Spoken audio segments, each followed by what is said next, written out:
Sa ngalan ng Ama at ng Anak at ng Espiritu Santo, Amen. ang pagkapala ng ating Panginoong Jesucristo, ang pag-ibig ng Diyos Ama, at ang pagkakaisa ng Espiritu Santo, naway sumayin lahat. At Magandang gabi sa inyong lahat. Kapit ang katabi, pakipaalala, pakisabi ang buti ng Diyos. Buti ng Diyos. Buti ng Diyos. Mga minamahal na kapatid, napakabuti ng Diyos para sa ating mga tao sa kabila ng ating pagkakamali at pagkakasala, marunong siyang umunawa. Halina, aminin natin ang ating mga nagawang kasalanan upang tayo maging karapat-dapat gumanap sa banal na pagdiriwang. Sabay-sabay tayo, inaamin ko.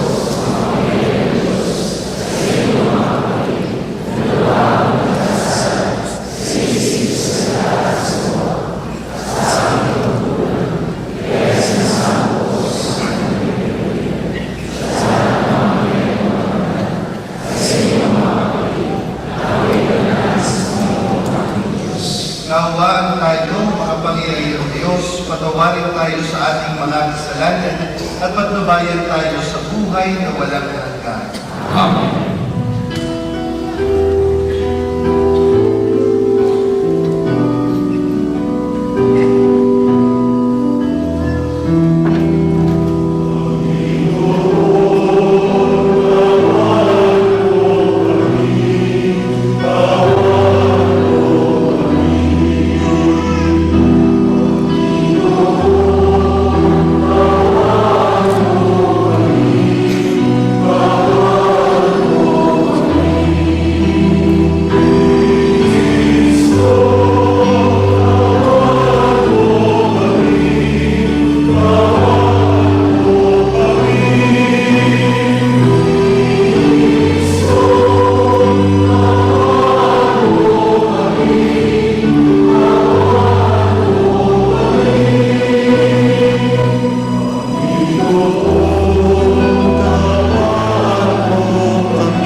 Manalangin tayo.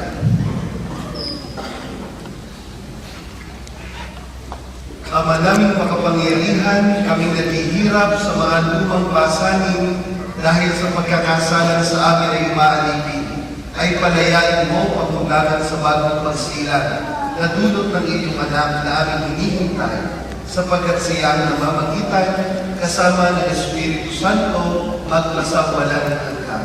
Amen. Ayon kay Himayas, isisilang ng isang galing mula sa galing ng Diyos. Siya ang magdudulot ng bagong pag-asa at bagong buhay para sa Israel.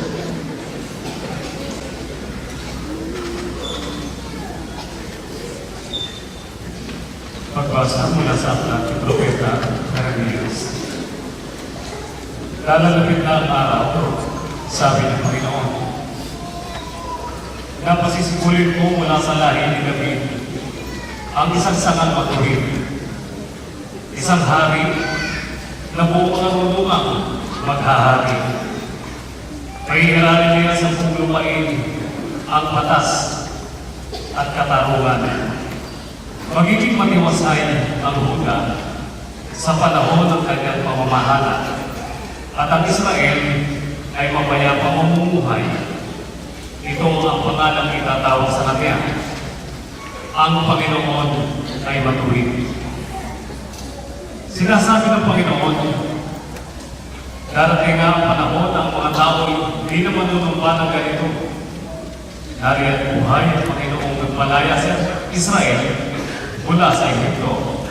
Sa halip, sasabihin nila, saksi ko ang Panginoon na nagpalaya sa mga Israelita mula sa lupain, sa hilaga, at sa lahat ng lupain pinagtapunan ko sa kanila. Babalik sila sa sariling lupa at doon muling mamumuhay. Ang salita ng Diyos. Salamat sa Diyos.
Pasigay po na at magbigay ka ng mas mabuti.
Sumainyo ang Panginoon.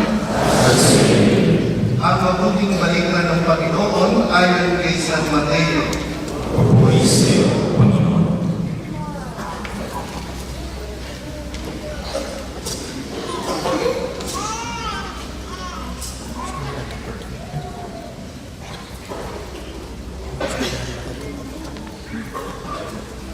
Ganito ang pagkapanganak kay Jesucristo. Si Maria na kanyang ina at si Jose na nakatakda ng pakasal ay nakatakda ng pakasal. Ngunit bago sila nakasal, si Maria ay natagpo ang nagdadalang tao. Ito ay sa pamamagitan ng Espiritu Santo. Isang taong matuwid itong si Jose na kanyang magiging asawa. Ngunit ayaw niyang mapahiya si Maria, kaya ipinisya niyang hiwalayan ito ng lihim. Samantalang iniisip ni Jose ito, nagpakita sa kanya sa panaginip ang isang anghel ng Panginoon. Sabi nito sa kanya, Jose, anak ni David, huwag kayong matakot na tuluyang pakasalan si Maria. Huwag kang matakot na tuluyang pakasalan si Maria, sapagkat siya ay naglihi sa pamamagitan ng Espiritu Santo. Manganganak siya ng isang lalaki at ito'y pangangalanan mong Jesus, sapagkat siya ang magliligtas sa kanyang bayan sa kanilang mga kasalanan. Nangyari ang lahat ng ito upang matupad ang sinabi ng Panginoon sa pamamagitan ng propeta. Maglilihi ang isang dalaga at manganganak ng isang lalaki at tatawagin ito Emmanuel. Ang kahulugan ay kasama natin ang Diyos. Nang magising si Jose, sinunod niya ang utos ng anghel ng Panginoon. Pinakasalan niya si Maria, ngunit hindi ginalaw ni Jose si Maria hanggang sa maipanganak nito ang isang sanggol na lalaki na pinangalanan niya Jesus. Mga minamahal na kapatid, ang mabuting balita ng Panginoon. Pinupuri ka namin, Panginoong Jesucristo.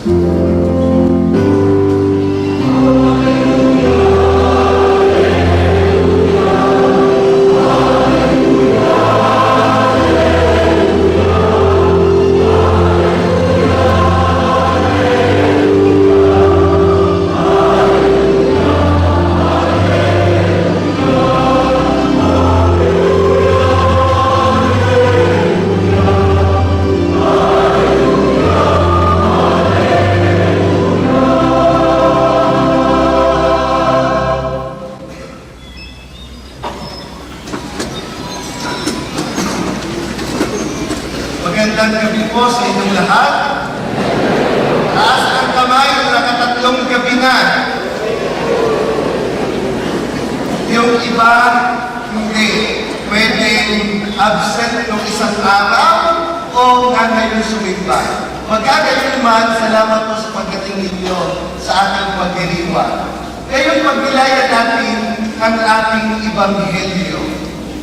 Kung tatanungin ko, itong mga babae na naririto, magtatanong po ako, pakisagot po ninyo ng malakas at malinaw. Bawal ang gulo. Okay mo yun? Okay, sa mga babae na naririto,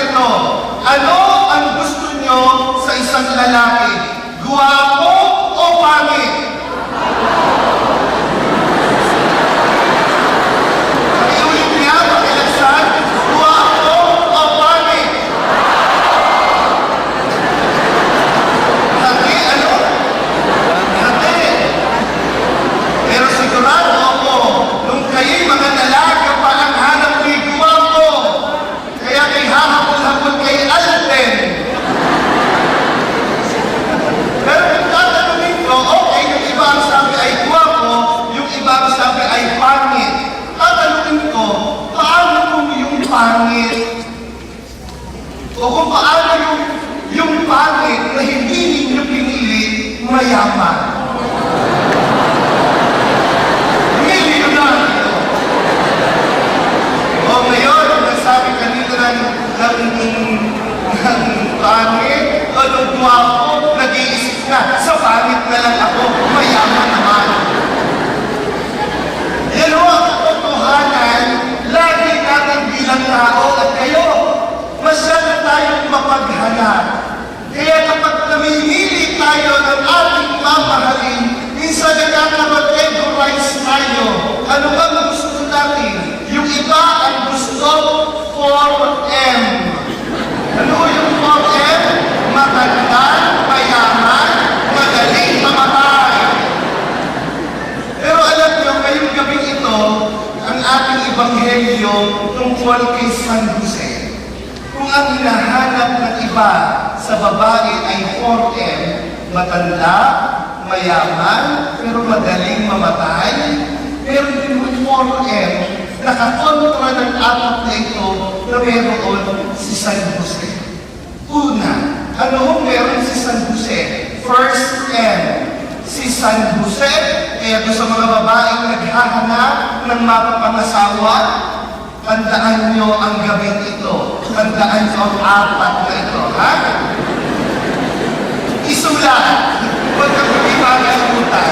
Number 1. Anong sabi? Si San Jose, matuwid. Bakit hindi matuwid? Matuwid.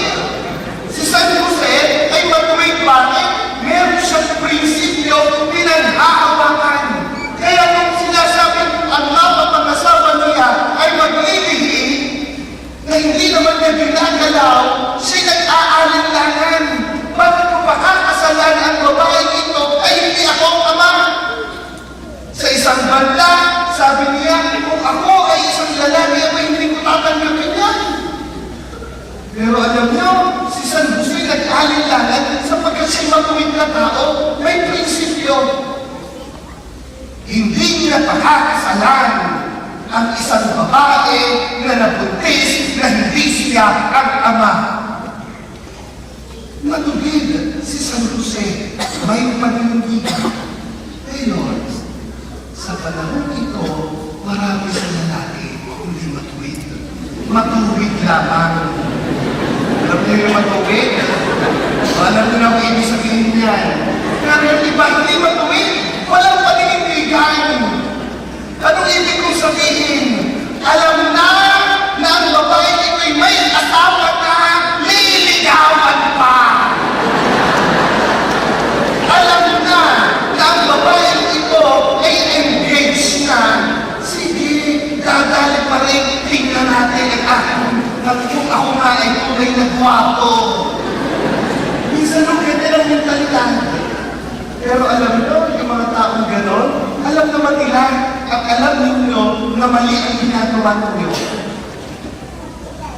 Hindi nila maamin sa inyong sarili na kayo ay hindi matuwid na tao. Dahil kung kayo matuwid na tao, may paninindigan kayo. Kung alam nyo ito'y hindi na pwede, hindi pwede. Humanap ng kung pwede. Matuwid si San Jose. Yung bang mga asawa nyo, matuwid din. Yung mga hinahanap nyo ba sa inyong mapapangasawa, matuwid din. Ikalawa, si San Jose, mapagnilay.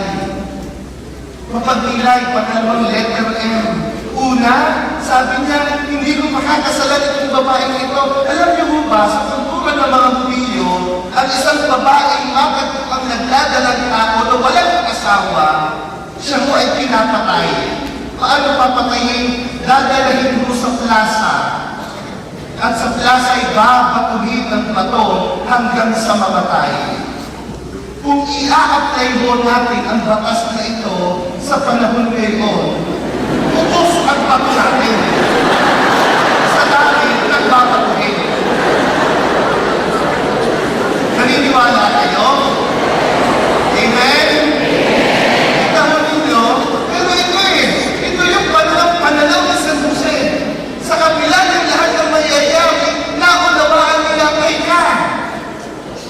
Bago ako tuluyang huminti, magnilay muna ako.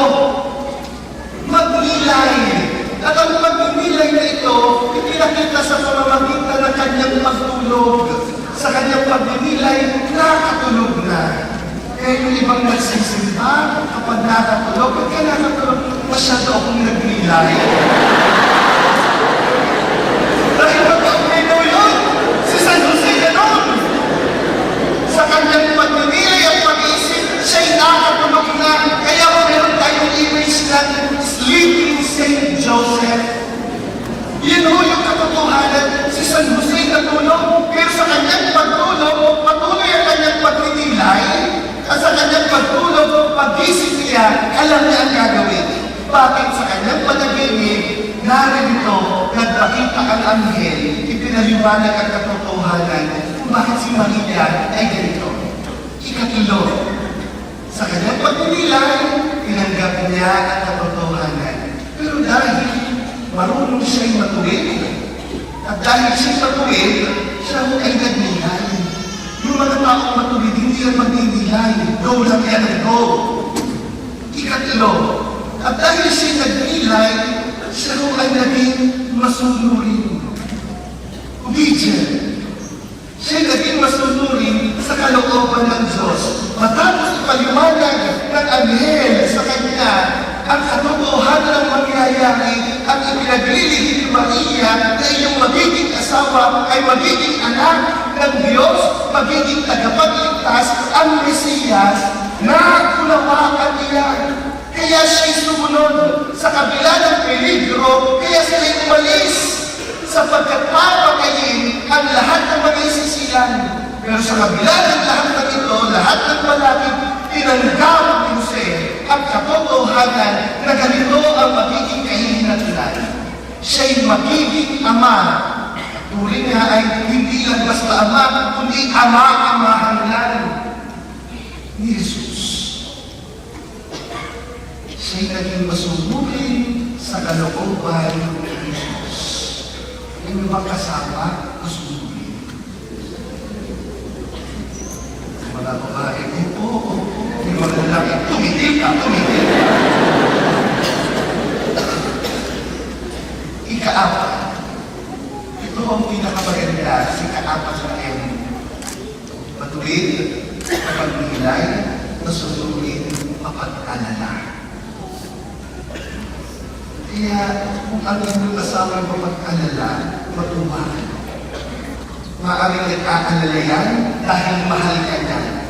Nag-aalala yan sa kanyang anak, baka walang kakainin. Ito ho si San Jose. Bago niya tuluyan, nag-isip siya, pinagnilayan, naging masunurin sa pagkataunawaan niya kung ano ang kanyang hinahanap. Sa una pa lamang, naghahanap siya. Anong mangyayari? Kung pakakasalan ko ito, mabubuhay kaya ang aming pamilya?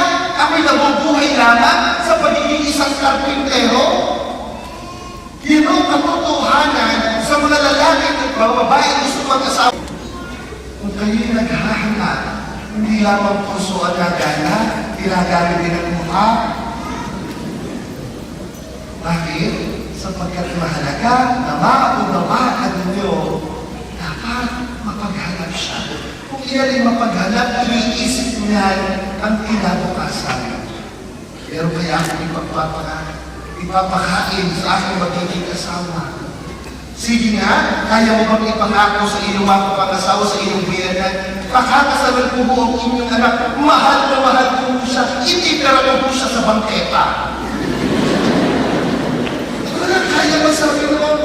Natural sa isang lalaki na matuwid, mapagnilay, masunurin, at mapaghanap. At iniisip ang kinabukasan sapagkat mahalaga ang kanyang kahihinatnan. Mahalaga sa kanya ang kanyang taong yayakapin. Mahalaga kay San Jose, si Maria at si Jesus. Iniisip niya, ano kaya ipapakain ko sa aking mga anak? Sa aking anak? Kaya ko kayang buhayin sa aking pagiging karpintero? Kaya ko kayang buhayin sa aking trabaho? Ito ho yung katotohanan sapagkat ako si San Jose na kanyang magiging anak ng gugutom. Wala akong binanggit at marahil hindi natin narinig sa Ebanghelyo. Pero sa aking pagbabasa ng komentaryo, ito'y isa sa salmo ni San Jose. Siya ay naghahanap at naghahagilap na pwedeng maging tugon niya bilang ama sa kanyang magiging anak. Kaya mga minamahal na kapatid, kung idudugtong natin itong karanasan ni San Jose sa ating pagdilay ngayon tungkol sa taon ng awa, sa mga susunod na araw, pag hinilayan po natin yung tinatawag na 7 corporal works of mercy. Ang kauna-unahan po dito, pakainin mo ang mga takot mo. Pag sinabi yung corporal works of mercy, corporal, corpus, katawan, ibig sabihin, ipinapadama natin yung awa natin sa isang tao dahil alam natin mayroong pangangailangan ang kanyang katawan. Mamaya natin pag-usapan ang iba niyang pangangailangan emosyonal o kung pinansyal. Pero magandang pag-usapan ngayon, ano bang pangangailangan ng katawan? Basic necessity, pagkain. Marami ang nagugutom. Si San Jose iniisip kung magugutom ang kanyang anak.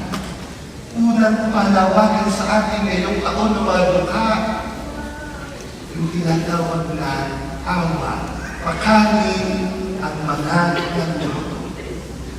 Ito ay naikwento ko na dito ng retreat.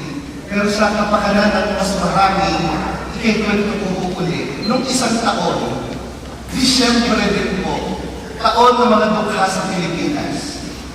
Dahil ako po ang direktor ng LASAC, kami ang in charge sa charity organizations ng aking simbahan.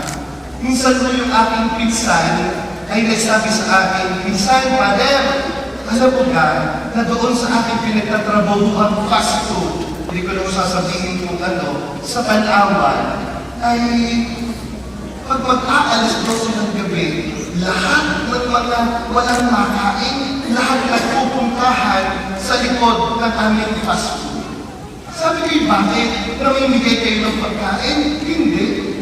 Eh bakit nga, Father, pumunta kami sana?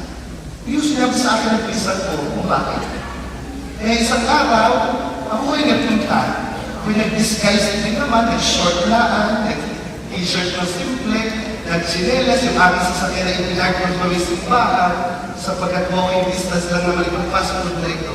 Nag-intay ko ako. Around 9 o'clock na andun na ako.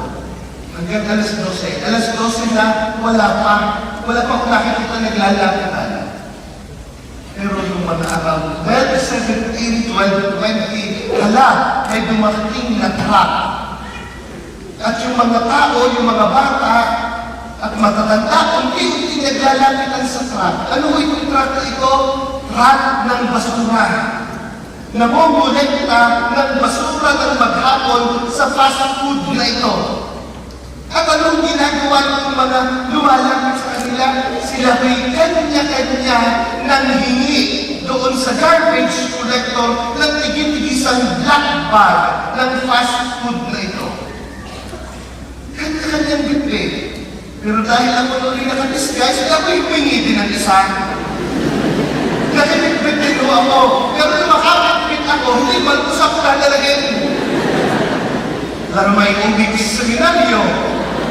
Kaya nung ginawa ko, nakakita mo ako, ang pangalan si Kapango ay kasamang bata, si Nene, ang kanyang anak. Si Nene, grade 2, doon sa public school, doon sa Palawan. Kaya nung ako sumama, nagpakilala na ako. Sinabi ko na ako ay pare. Kung bakit ako nakikita, gusto kong makita yung karanasan. Bakit? Kapag mayroong kakaibang itsura doon, naka-Roman collar, may baka mag-isip ka maganda hindi pumunta doon. So nagpakilala ko ako kay Kapandor, kay Lele, binuhat kay Lele, kay Lele, dalawang bitbit ko. Sabi ka, anong gagawin dito? Sabi niya, Pare, sabi ni Kapandor, kung gusto mo ba lang, sumama po kayo sa aking bahay. Sama ho ako, lakad kami, ang bahay nila sa tabing ilog. Kapag bumaha, dala ang bahay. Kaya yung bahay nila made out of light material. Yung bubong, mayroong bato-bato, mayroong mga goma. Pagpasok ko doon, inalok ako, Father, upo muna kayo. Ang ibinibigay ko sa aking upuan, monoblock chair. Pero alam niyo yung monoblock chair na walang sandalan? Yun ang putol na po ang sandalan. At kita niyo yung paa, pinahig lamang ng tansi. Ako'y natakot pa kami lumagapat pag ako'y umupo doon. Pero pinakita ko, unti-unti, ikapag doon ang ginagawa. What do they do?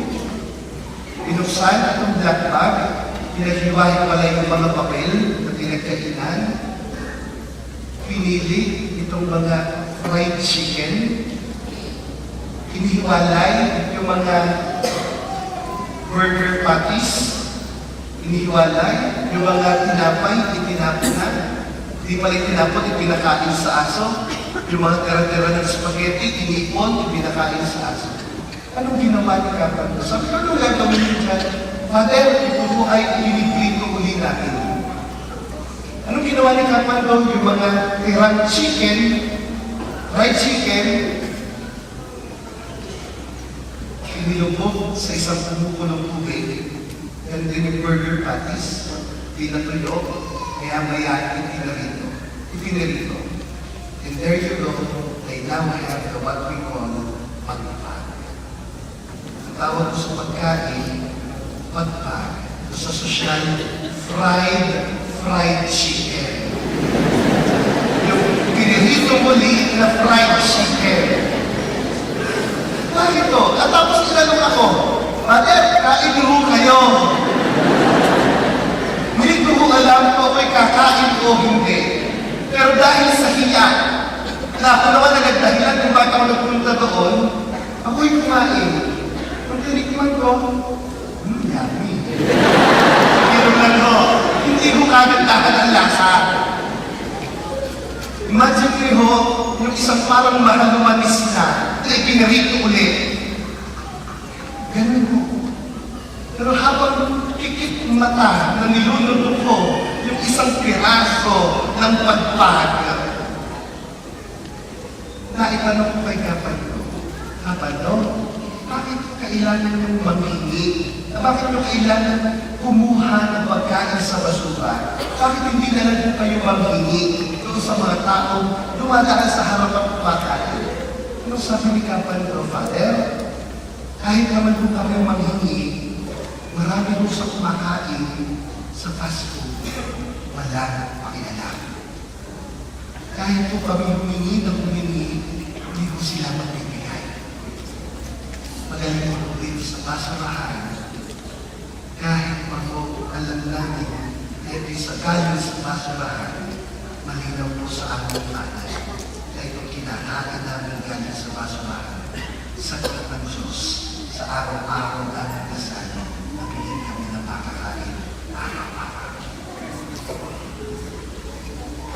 Sa narinig ko kong iyon, laglag ang aking puso. Alam namin, sa araw-araw, kahit ang aming kinakain ay galing sa basurahan, malino sa amin na ipinipon ng Diyos.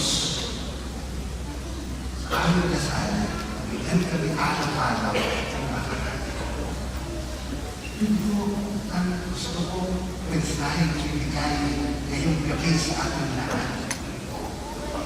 Ano meron tayo? Bakit tayo'y mapag at saya? Bakit yung pagkain na itinitira natin, kaya natin itapon? Samantalang nung tayo nasa Pilipinas, nung tayo'y bata, ano sasabihin ng magulang? Huwag magtitira! Marami ang pupukom! Kaya pikit matang uubusin kung ano ang nasa plato. Ngayon, sabihan mo, huwag kang magtitira, maraming napupukom. Mamimiloso pa. Mamimiloso ko pa at sasabihin, pag kinain ko ito, mabubusog sila. Yun ang problema sa atin. Marami ko sa atin at tinatawag na indifferent. Walang pakialam. Kapag wala na tayong pakialam sa karanasan ng iba, unti-unting nawawala at hindi natin nakikita ang karanasan magiging dukha. Sino ho ba ang dukha? Sino yung mga nagugutom? Yung walang makakain. Natuwa na nga lang ako kagabi. Lumarami ko, yung i-offer ninyo, ibibigay sa mga kapuspalan, dating kapatid na namin. Ito ho marahil ang mentalidad ninyo. Mas magaling kumita dito, kaya okay lang na masaya. Yun ang nga ho eh. Mas malaki ang value ng pera dito, mas marami tayong masasaya. Magkano po, marami tayong sinasayang. Sinasayang natin ang grasya ng Diyos. Marami ang nabubuto. Hindi ko alam kung nakaranas na kayo na kayong makakal sa buto. Nung ako ay lumaki, hindi ko naranasan yan. Pero nung ako'y maging director ng social action, dito ko naranasan, ang gutong pala talagang nakakapakatal. Tayo, baka hindi natin karanasan na tayo yung mga tansagutong. Dahil ang nakaranasan natin, sakit ng tiyan. Hindi na natutunawan. Hindi pa tapos kumain, tinatanong, ano ko na mamaya tanghalian? Hindi pa nakaka-order na kakainin na iniisip na gano'ng o-orderin ko kinabukasan. Kita mo, ninyo, ibig sabihin, marami sa atin ang walang pakialam sa karanasan ng maraming nagugutom. Ano ho ang challenge sa atin ngayong taon na mga dukha? Kayo ho ba'y walang kilalang nagugutom? Tingnan lang ho ninyo yung mga kapitbahay ninyo sa inyong tirahan sa accommodation. Sigurado ako, meron kang nagtitiis na hindi nakakakain. Tingnan ho ninyo yung mga kababayan din natin na kahit hindi natin kababayan, walang makain. So far, wala pa naman ako nakikita dito mga manghihingi sa daan dito na sa atin sa Pilipinas. Pero kita ho ninyo, ito yung karanasan ng gutom. Sapagkat ang sabi, upang matugunan natin ang gutong pangkatawan o upang matugunan natin ang gutong pangkaluluwa, kailangan tugunan muna natin ang gutong pangkatawan. Huwag mong isipin at naunawakan natin kahit na yung marami pa rin ang hindi nagsisimba. Bakit? Yung mamasahe nila pagpunta dito, ikakain na nila. Kaya, medyo, tingnan natin, ano ba dahilan bakit hindi sila nakakasimba? Maaaring gutom sila sa kanilang espiritual na pangangailangan. Dahil gutom din sila sa kanilang pangangailangan pagkatawan. Kaya, una, tugunan muna natin ang pangangailangan pagkatawan upang matugunan natin ang pangangailangan pagkaluluwa. Kung bakit po kayo naririto? Sapagkat kayo yung may mamasahe, kayo yung may sasakyan. Di paano po yung wala? Ang mga dadalhan. First lesson, unawain natin ang karanasan ang wala. Sapagkat ang sabi, alam ko ang karanasan na tumulong at magbigay. Hindi dahil mayroon ako, kundi alam ko ang karanasan na ako ay mawalan. Kung alam mo ang karanasan na ikaw ay wala, malalaman mo anong karanasan ang pwede mo itulong. Kung nakakakit ka ng mga taong gutom, tulungan mo. Feed the hungry. Pero alam mo itong corporal work of mercy, hindi lang nananatili sa katawan. It has to go beyond. Merong mga taong gutom sa pananampalataya. Merong mga taong gutom sa pagmamahal. Merong mga taong gutom at sa presensya ng bawat isa. Kung kayo ay namumulila sa presensya ng mga pamilya ng naiwan sa Pilipinas, huwag nang iisipin na kayo naman namumulila. Dahil sila'y namumulila din sa presensya ninyo. Sila'y gutom din sa presensya ninyo. Kung nagbibigay ako ng retreat sa mga kabataan, ang tanong ko, what makes you sad? ang lagi tugon nila, ang nagpapanukot po sa akin, yung aking pagkalayo ng aking mga magulang. Kaya huwag naman mong iisipin, kayo lang ang nakukusik. Sila ko'y nakukusik din sa inyo. The feeling is mutual. Kalawang bagay. Una, alamin ang kanilang karanasan upang malaman natin kung paano tayo tutulong sa kanila. Kung sila'y gutom, dapat nakakaranas tayo ng tulong upang maunawaan natin ang kanilang karanasan. Simply put yourself into the shoe of that person. Ikalawang bagay. Tatandaan mo natin, ang Diyos sisilang si Jesus. Ginamit niya ang kanyang sarili bilang isang pagkain. Yung ba kinagtataka, sa simbahan lagi mayroong altar. At ito'y isang lamesa. Kaya ang tamo sa banal na misa, isang piging. Sapagkat ang banal na misa ay isang piging ng isang sambayanan. Lahat tayo kumakain dito. Ang problema sa atin, marami sa atin ang pihikan sa pagkain na iniaalok ni Jesus. Bakit? Sapagkat marami sa atin nagpupunyaring busog sa pangangailangan kay Jesus. Pero ang katotohanan, yung mga nagpupunyaring sila'y busog, sila yung tunay na gutom na gutom. Gutom na gutom sa pagtanggap kay Jesus sa anyo ng tulong. Kaya nasabi ko, kahit minsan, naaakusahan ang pari eh. Si Father unfair. Bakit? Yung pumunyo namin maliit, eh, Father ang laki. Pero hindi ko eh. Ito simbolism na kailangan bahaginin kung parang lahat ay makakain. Sapagkat ang katotohanan ang gusto ni Jesus, tayo ay makakain sa kanyang piging. Sapagkat malinaw sa kanya, meron tayong gutom na nararamdaman. Yung iba, hindi pala napunan. Mamaya sa kalalantak ng kain sa restaurant. Di ba? Marahil ay gutom. Pero ang katotohanan, laging mayroong karanasan ng gutom. At ang gutom hindi lang pagkatawan, pwede yung gutom spiritual, gutom emosyonal, gutom pinansyal sa pusa, na malimit natin nakikita. Pero ang pinakamagandang tingnan natin, hindi lamang tayo ho ang nagugutom sa Diyos. Ang Diyos, gutom na gutom para sa atin. Gutom na gutom ang gusto tayo makakasama sa Pilipinas. Maribag ito sa inyong karapit. Pakialam ka naman.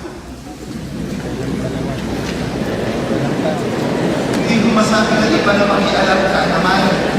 Bakit? Dahil ang konotasyon natin, alam ko hindi na magiging reaksyon nyo. Sapagkat ang konotasyon natin kapag makikialam ka na, pakialam ka sa buhay ko. Pero hindi ko eh. Ito yung sinasabi ni Pope Benedict XVI na indifference. Na hindi dapat tayo maging walang pakialam sa kapwa. Kailangan natin makialam sa buhay niya, hindi dahil gusto natin dismiss, kundi gusto natin tulungan at makita ano bang mga kailangan. Siguro, pagka natin na makialam ka naman, pakisabi mo gently, pakisabi, may pakialam ako sa iyo. Mo at pagpapuhan. Feed the hungry. Now, I would like to give you an assignment. Kung ilan mo kayo, kung kayo 3,000 ngayon, sigurado ako, bukas, may 3,000 hindi magugutom. Kaya ang challenge, napakasimple. Feed the hungry. Maguna-unahan kayo sa pagpapakain sa kakilala nyo na gutom. Pero pag naman ko sana sabi, pero kung ako, bigyan mo ko sa akin, Father, Ako, mapagsamantala tawag ka. Oo, sige sir. Just a challenge. To really live up the gospel values for this people. Unang isa ko sa'yo. Isang natulig, papagnilay o sumuri, pero papag-alala, papaghanap, sapagkat hinahanap niya ang mga tao. Now, the challenge is, let us be the happy tonight and tomorrow. Amen?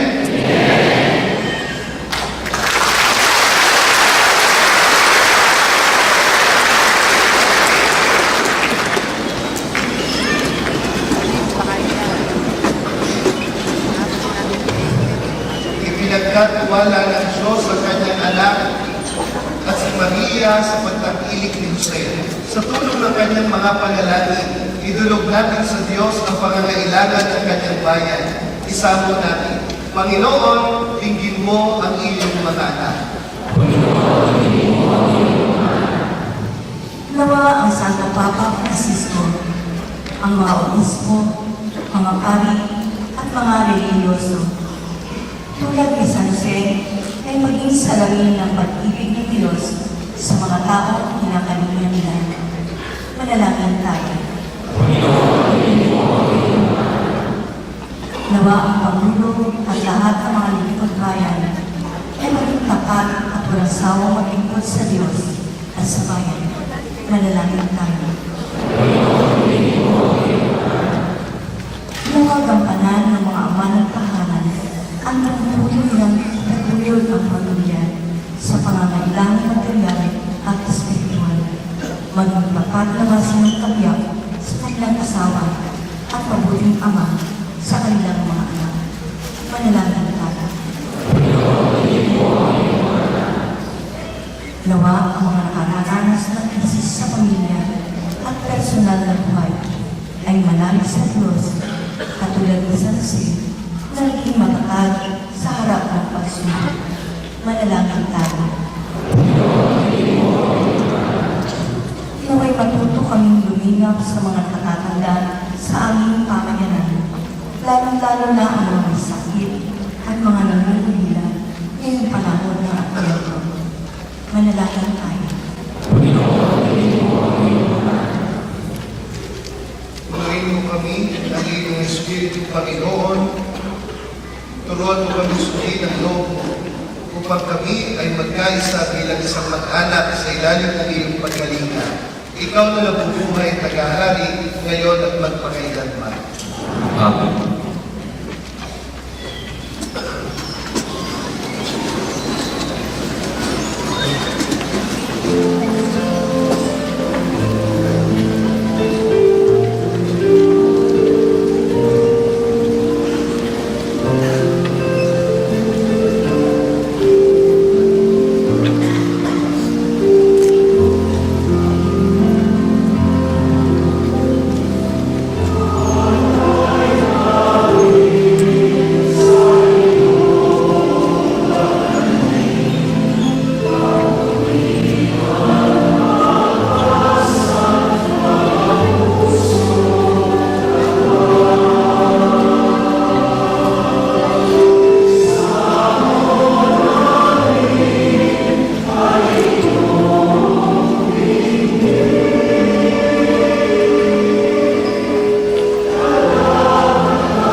Dalangin kayo mga kapatid, mga pagkahain natin ay kalugdan ng Diyos sa mga makapangyarihan.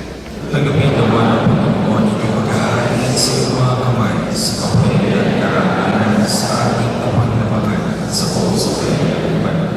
Ama namin lumikha, ang magdiriwang namin itong pagkahain sa iyo ay mapaginddapat nawang kami ay paibabawa ng ngalan mo upang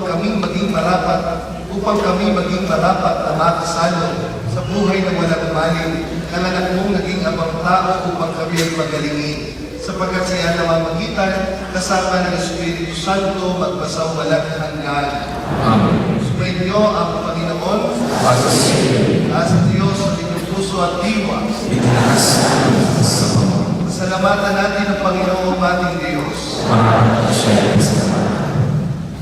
Ama naming makapangyarihan, tuwing ang marapat na ikaw ay aming pasalamatan sa pamamagitan ni Jesucristo na aming Panginoon. Ang pagsusugo mo sa Kanya ay pinahayag ng lahat ng mga propeta. Ang pagsilang liit na napika ng mahal na Mary Kanyang inang tunay sa kapangyarihan ng Espiritu Banal. Ang pagdating niya ay inilahan sa Juan Bautista sa kanyang pagbibinyag. Ngayong pinaghahandaan namin ang maligayang araw ng kanyang pagsilang, kami ay nananakit at nananalangin lubos na makaharap sa kanyang kadakilaan. Kaya kaysa ng mga anghel na nagsisiawit ng papuri sa iyo na walang bumay sa kalangitan, kami nabubunyi sa iyong kadakilaan.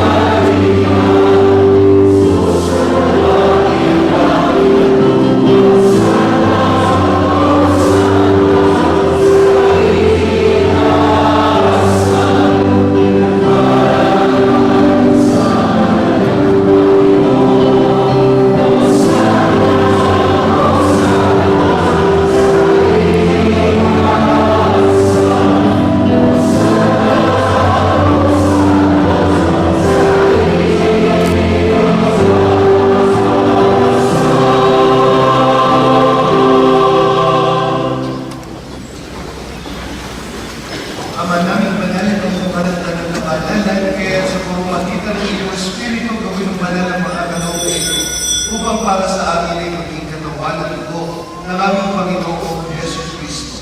Bago niya nilagay sa pusang loob na maging handog, hinawakan niya ang tinapay, pinasalamatan niya, pinagkatihati niya iyon, inabot sa kanyang mga alagad at sinabi, tanggapin ninyong lahat ito at kanin. Ito ang aking katawan na ihandog para sa inyo.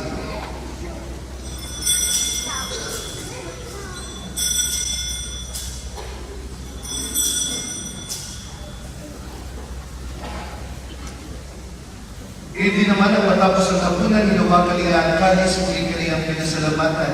Inabot niya ang kalis sa kanyang mga alagad at sinabi, tanggapin ninyong lahat ito at inumin. Ito ang kalis ng aking dugo ng bagong walang hanggang tipan. Ang aking dugo ay bubuhos para sa inyo, para sa lahat, sa ikapagpapatawad ng mga kasalanan. Gawin niyo ito sa pag-alaala sa akin.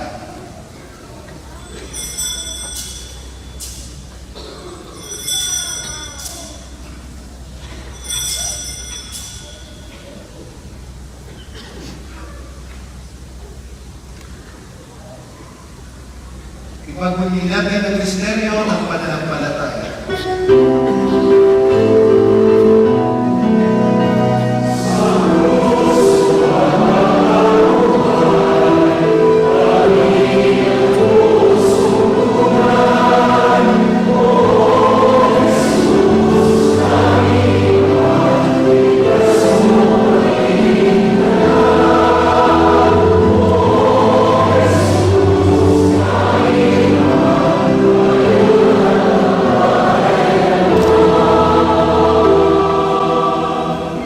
Ama, dinanawalan ngayon pag-alala sa pagkamatay at muling pagkabuhay ng iyong anak. Kaya tilianin namin sa iyo ang tinapay na nagbibigay buhay at ang kalis na nagkakaloob ng kaligtasan.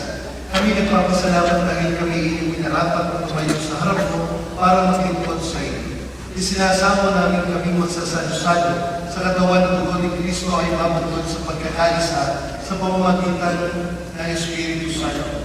Amaling namin mo ang iyong simbahang laganap sa buong daigdig. Puspusin mo kami sa pag-ibig. Kay San Francisco na aming Papa, ni Camilo na aming Obispo at ng Tanan Kaparian.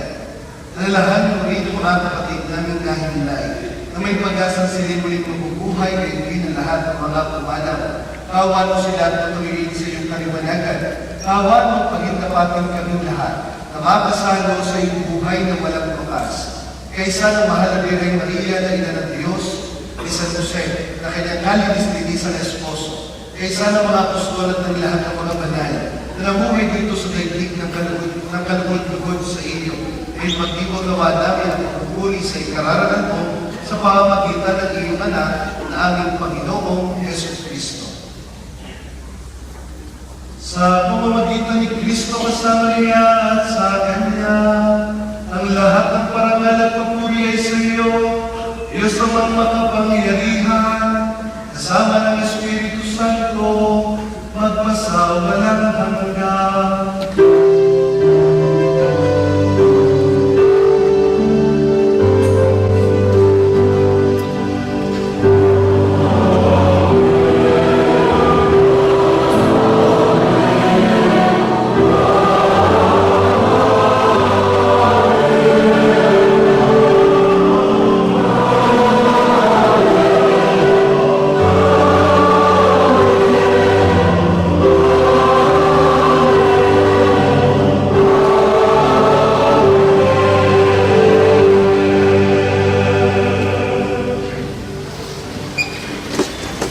Sa tagubilin ng mga nagkagaling na utos na tulong ni Jesus na Panginoon natin ang Diyos, awitin natin ng lakas ito.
Hihiling namin kami sa lahat ng masama, pagkalooban at kapayapaan araw-araw.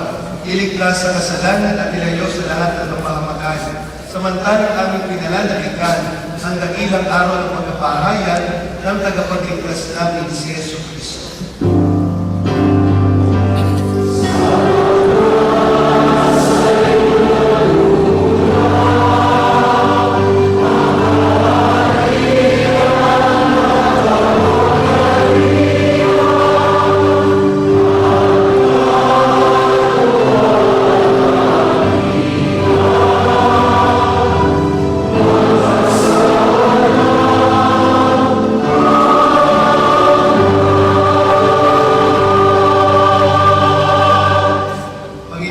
Kristo, sinabi mo sa iyong mga apostol, kapayapaan ang iniiwan ko sa inyo, ang aking kapayapaan ang ibinibigay ko sa iyo.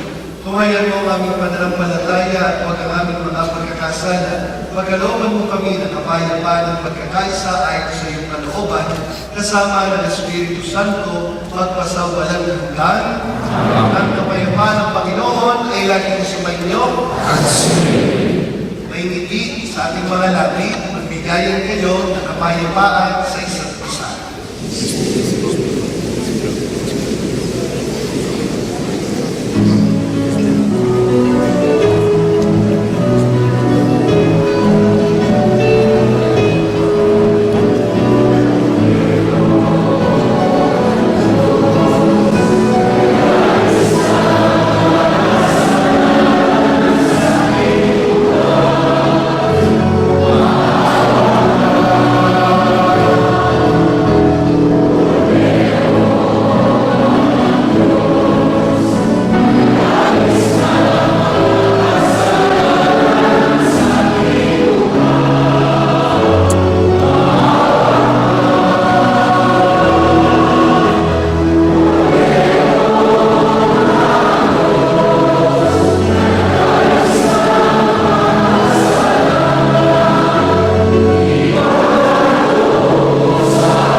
Mga kilong kapatid, ito ang kordero ng Diyos.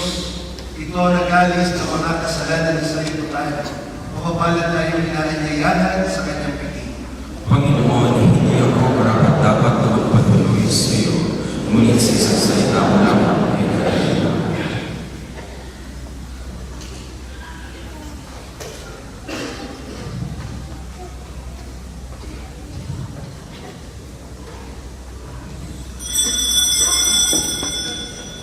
Paalala po sa lahat ng mga mundo at maaari naman po ay umayos sa pila at hindi tawag ng mga cashiers. Salamat.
Samahan mo kami sa dakilang pag-ibig mo na aming ipinagdiwang sa banal mong tahanan ito.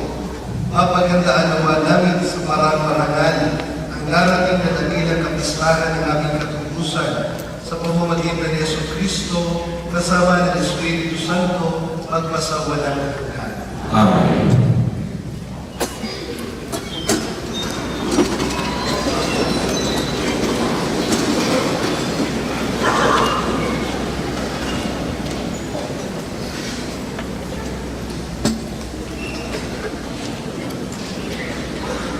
Magandang gabi sa inyo lahat. Napakaganda na sinabi ni Father. Ang ating ang nagugutom.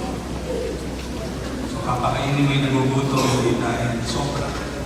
Kundi naranasan mo na nagugutom. Kaya papakainin mo siya.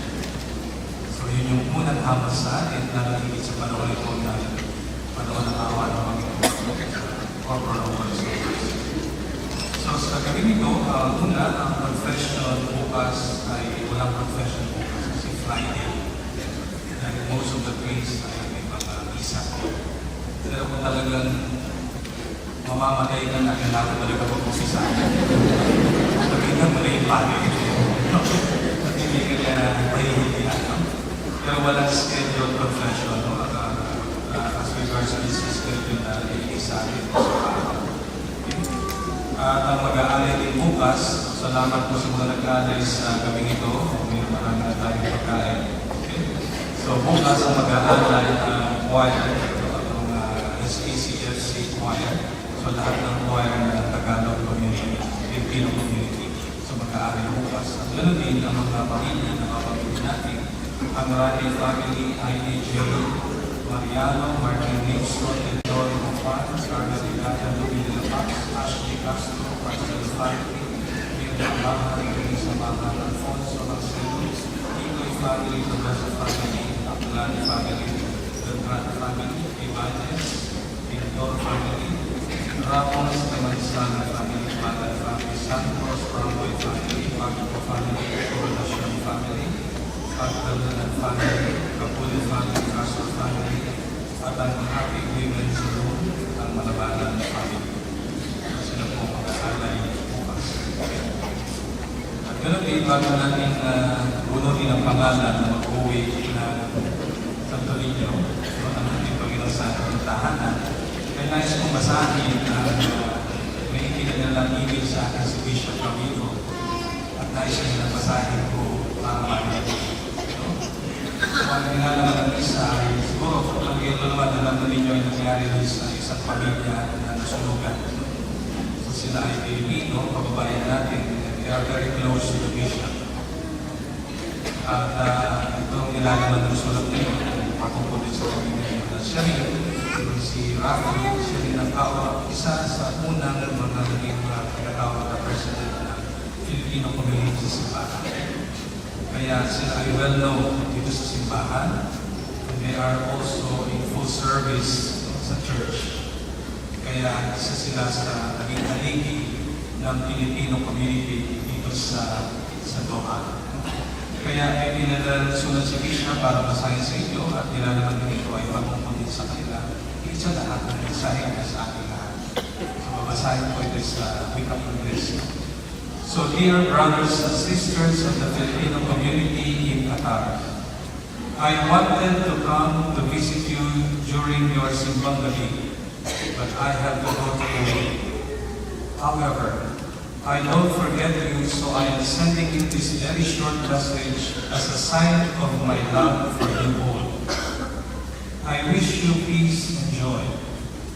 I know that your community is shaken by the last sorrowful events of Brother Rafi, Sister Chona, and their daughter Mikaela.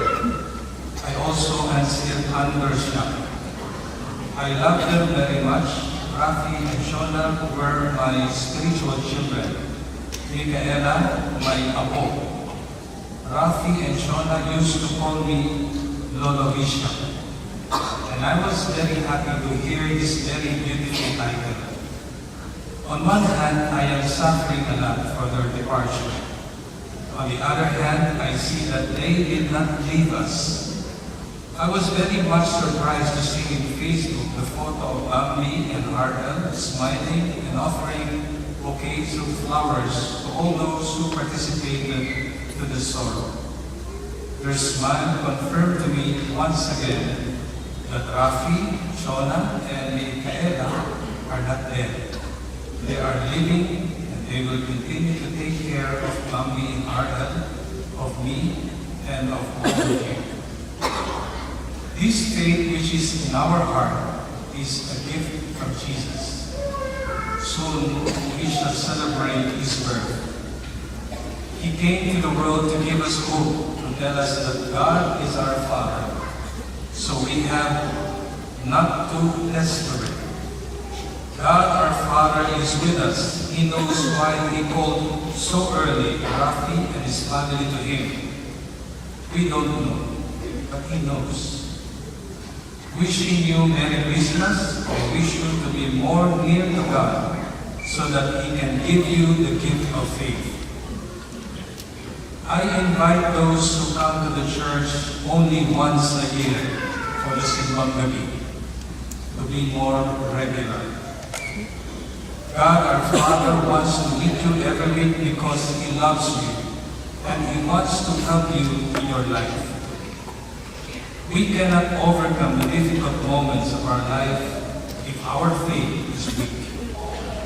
Let us ask the Virgin Mary to give us her faith. I invite you to say the Rosary every day. It is the best way to prepare ourselves to Christmas because Jesus, whom we celebrate on Christmas, is coming from the Virgin Mary. So this time is the most appropriate to express our devotion and love to the Virgin Mary. Merry Christmas, my dear brothers and sisters, my very beloved children, Rafi and Shona, my very beloved apostles, Micaela, Bambi and Ardel, and all of you, I want to tell you once again, and from the bottom of my heart, mahal na mahal na mahal ko kayo. Signed, Lolo Bishop.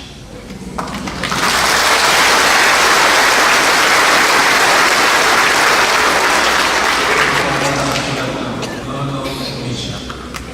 Okay? So, maraming salamat. So, salamatan natin at alalahanin natin ang Bishop. So, gusto niyo makarating, pero Bishop, pwede na nasa Kuwait siya. It was Christmas sa Catholic Church. So ngayon ay pupunutin natin kung sino ang mga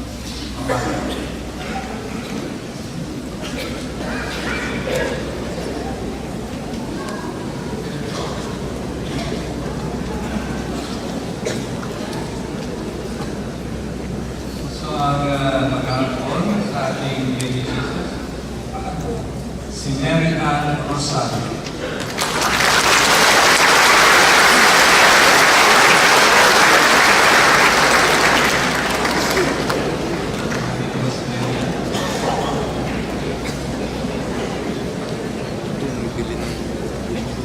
Kumain na yan natin. Kumain. Kumain na si Mary Ann, tapos lahat ng kumain na dito.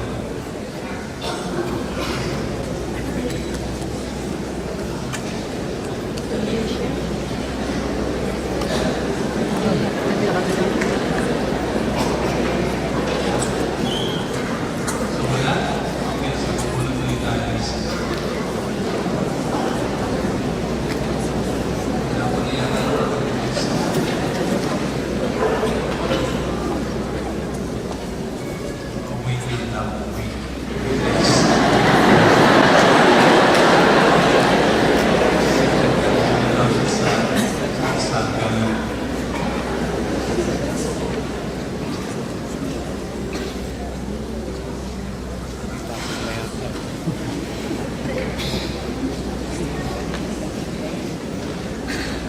Ila Manalo.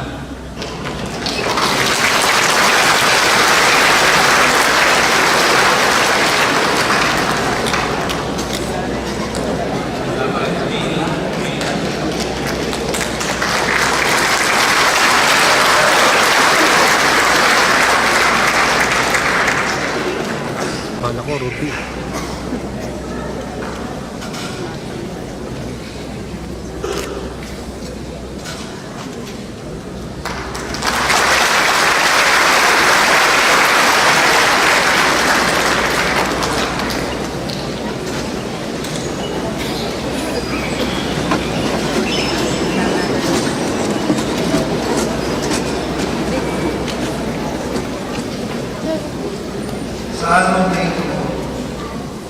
diwang po ng kaarawan ng ating santupan.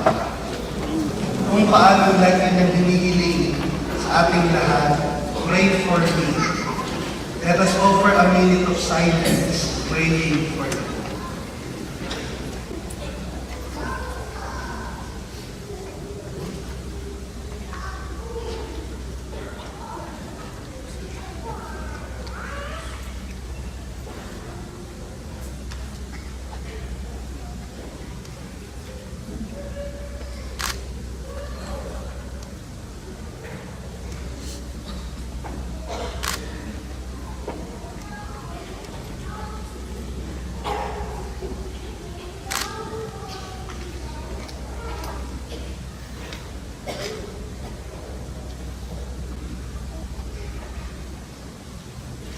Sumainyo ang Panginoon.